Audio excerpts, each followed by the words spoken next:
applications and is relatively cheap.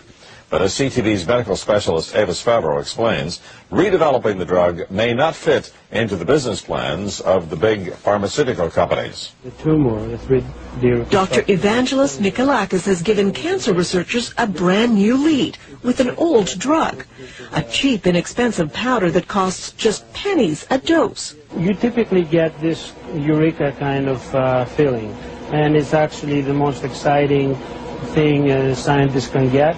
The drug, called DCA in short, has been used for decades in humans with some rare inherited diseases.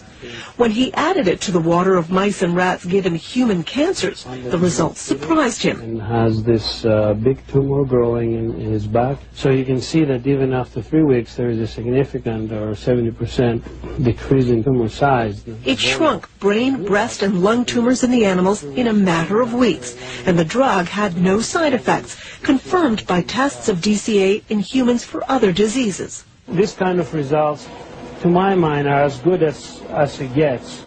And it seems to work by reviving the energy-producing components of human cells, allowing the cells to work normally again, triggering cancerous cells to commit suicide. Scientists agree that DCA now needs to be tested quickly in human cancer patients. This is exactly what we want, a drug that has activity, but has also minimal side effects for patients. But there's a problem. DCA isn't owned by any pharmaceutical company. There's no patent on it. So on one hand, it could become a very inexpensive new treatment for cancer. On the other, drug companies won't be interested in funding studies for a drug that won't make them a profit.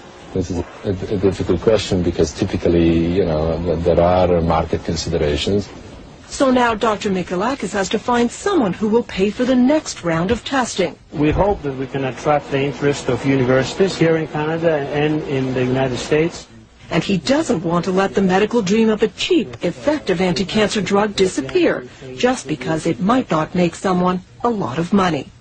It costs, some say, about $100 million to get a new drug through all the phases of testing onto the market. So it will be interesting to see if this old drug actually gets a new chance at becoming an anti-cancer medication. Lloyd?